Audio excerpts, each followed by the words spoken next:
In the quirky village of Akwa, Nigeria, identical twin sisters, Onwaka and Amaka, wreaked havoc with their identical looks. Teachers mistook one for the other, often calling Onwaka Amaka, and vice versa. And their friends played a game of guess who's who. Their parents were the only ones who could identify them, but they passed away when the twins were just teenagers. They went to stay with their maternal grandmother. Life was enjoyable, but when the old woman passed away at their adult stage, they both returned to their father's house to work and fend for themselves. As they grew older, Onwaka and Amaka developed distinct personalities. Onwaka, the talkative one, became a social butterfly. She loved going to parties, attending events and socializing, while Amaka, the quiet one, became a bookworm. She loved staying in her room, reading books and making some research. She also loved going to the field or garden to enjoy the beautiful nature. Though sometimes, Onwaka would drag her out and playfully force her to follow her to the party, but throughout Amaka's stay in the party, she would be longing to go home. She hated a loud and noisy place. Despite their differences, they shared a special bond, often finishing each other's sentences and sensing each other's emotions. Even Onwaka, who was outgoing, doesn't have a special friend except her sister, Amaka. One sunny day, while Onwaka was keeping up with her usual outgoing lifestyle, she met a handsome young man named Ugo at the market, and she was smitten. She started by accidentally bumping into him, striking up conversations, and even offered to escort him home. At first, Ugo was delighted and attracted by her beauty, but on the long run, Onwaka's talkativeness became a total turn-off for him. He hated it when a lady tends to talk too much and go out of the line. Weeks later, Ugo met Amaka at a village gathering. At first, he thought it was Onwaka, but then he wondered why she was so quiet. Within him, he thought something might be wrong with her, so he decided to show some concern. He walked up to where Amaka was sitting and tried talking to her as someone he knows, but Amaka was confused and plainly told him that she doesn't know him from anywhere. Ugo was convinced that the lady sitting in front of him was Onwaka. He stood his ground and asked her if she was not Onwaka, and that was when Amaka realized that he had mistook her for her sister. Amaka revealed to him that Onwaka was her twin sister and she was in there in the crowd dancing with other ladies. Ugo was surprised and couldn't believe his ears. The resemblance was just too much. They both started talking, and before the ceremony came to an end, Ugo was captivated by her calm nature and intelligent talks. Ugo began to visit the twins on a regular basis, and seeing that he was becoming deeply interested in Amaka, Amaka took her time to ask Onwaka if there was anything between her and Ugo or if she had any feeling for him, and Onwaka clearly told her that there was absolutely nothing between them. But she failed to tell Amaka that she had feelings for the young man. Not long after, Ugo and Amaka started a romantic journey, and Ugo was hooked. Amaka's gentle humor and kind heart drew him in. As days went by, Onwaka's heart began to be filled with jealousy. She began to dislike her sister, and most of the things that Amaka does would always get her angry. Though she tried to hide it, but Amaka noticed the change. She has asked Onwaka what the problem was, but Onwaka would always tell her that there was nothing wrong and she was just thinking about her life. As Ugo and Amaka's wedding preparations began, Onwaka's jealousy grew.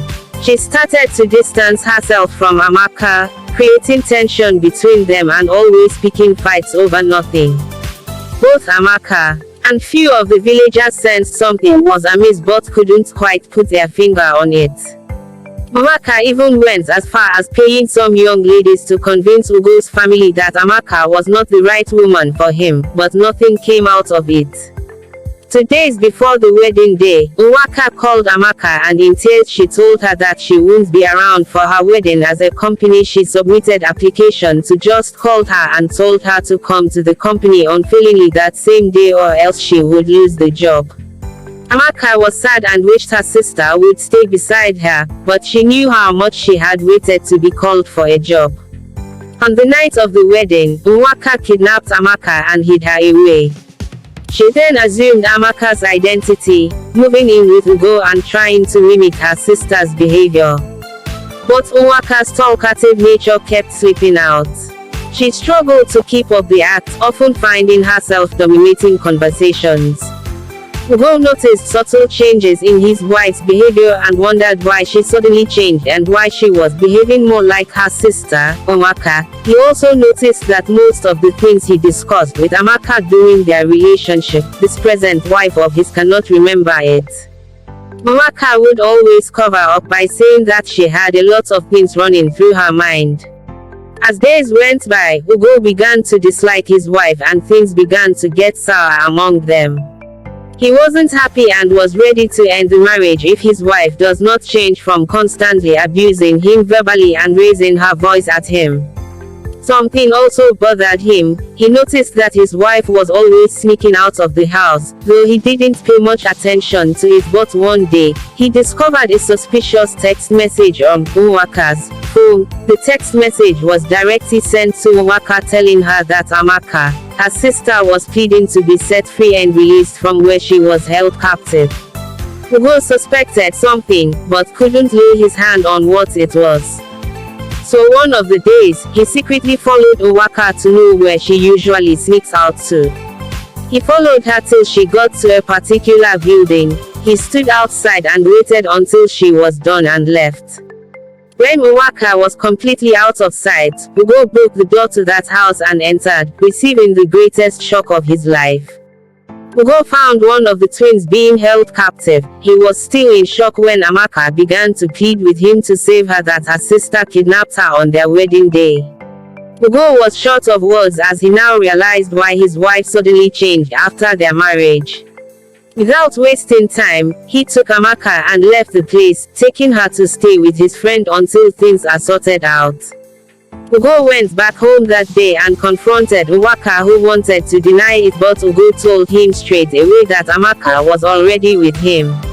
Nwaka had no choice than to confess her evil deed. Ugo also revealed a shocking secret. He had been aware of Nwaka's plan all along and had been playing along to gather evidence. After that, he went and brought back Amaka. The twins' relatives got involved, and the village erupted into chaos. The twins' friends took sides, and the villagers placed bets on who would end up with Ugo. Some villagers tried to defend Nwaka's actions, while many others demanded justice for Amaka. Nwaka went on her knees with regret and feeling of guilt, apologizing for what she did. Though Amaka was completely bitter cause she never expected that from her only sister, but being that she was the only family she had left, she genuinely forgave. In the end, Ugo chose Amaka, and they lived happily ever after. Amaka learned her lesson and became a, somewhat, quieter version of herself. She gathered her things and traveled to a faraway land. As time passed, Nwaka and Amaka's relationship improved. Ugo and Amaka had children, and Nwaka became an aunt, spoiling her nieces and nephews rotten. The villagers would often joke that Nwaka was the cool aunt who always had a trick up her sleeve. Nwaka ventured into business where she found her place, and they proved that even the most identical of sisters can find their own unique paths in life.